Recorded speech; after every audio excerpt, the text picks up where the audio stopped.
नाशिकच्या पंचवटीत jogging track असलेल्या Shrikrishna garden समोर साकारलाय 7 मजली देवीदास हाईट प्रकल्प। मग येताय ना आजच आपला फ्लॅट बुक करायला देवीदास हाईट्स मध्ये।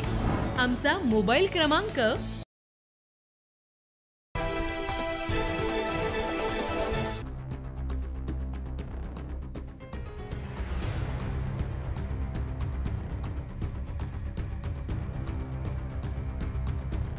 नाशिक शहरात पुन्हा एकदा गुन्हेगारीनं डोकं वर काढलंय। पंचवटी शहरातील खून प्रकरण ताजा असताना आता संजीव नगर भागात कोयता गँगनं दहशत निर्माण केली आहे। संजीव नगरमधील साईरुद्र अपार्टमेंट परिसरात काल रात्री 10 ते 10:30 दरम्यान 15 ते 20 जणांच्या कोयता गँगनं अचानक इथं धडक दिली आणि पार्किंगमध्ये उभ्या असलेल्या गाड्यांवर हल्ला चढवला।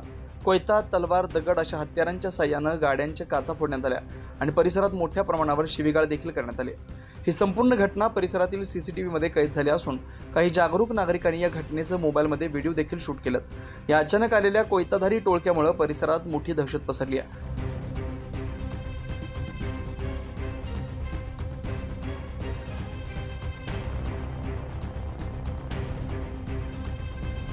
नागरिक भयभीत झाले आहेत। घटनेनंतर चुंचाळे पोलीस चौकीच्या पथकानं घटनास्थळी धाव घेत पंचनामा केला असून पुढील तपास सुरू आहे। खुलेआम धारदार शस्त्र घेऊन दहशत माजवणाऱ्या या टोळक्यांच्या पोलिसांनी मुसक्या आवळणार का एखादी जीवितहानी झाल्यानंतरच कारवाई होणार असा संतप्त सवाल नागरिकांनी उपस्थित केला।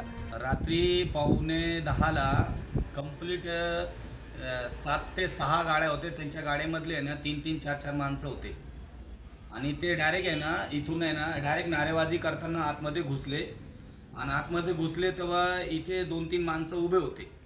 तर तिकडे गेले तर एका माणसाला मारलाय, तिथे चाकू लागलाय त्याला। तो माणूस तो बिचारा गरीब होता, तो निघून गेला।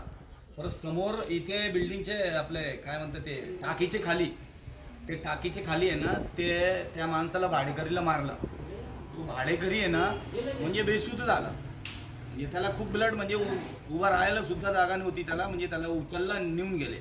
पण परत दुसऱ्या माणसाला त्याचा कान कापून टाकला। परत तिथून जर निघाले तर ह्या बिल्डिंगमध्ये घुसले, तर ह्या गाड्या तोडून टाकले आणि इथे दहशत निर्माण करत होते आणि नारेबाजी करत होते। 9 नंबर साईरुद्र अपार्टमेंट में, ये नासिक रोड नासिक में आता है, संजू नगर में। रात में 9:30 या 10 बजे के आसपास रात में तोड़म ताड़े चालू। इसने को देखा नहीं कौन है क्या नहीं। ये आदमी अगर जो हमारे बच्चे होते या मेरी फैमिली होती, कोई भी होता है XYZ, और क्या किए होते उनको मार डाले होते। हमारा घर तो कोई सेफ्टी है ही नहीं, इसका जवाबदारी कौन करेगी? बताओ हमें क्या कर सकते थे। आए तोड़म ताड़ी चालू कर दिए। 9 न्यूज महाराष्ट्रसाठी प्रतिनिधी नितीन चव्हाण, नाशिक।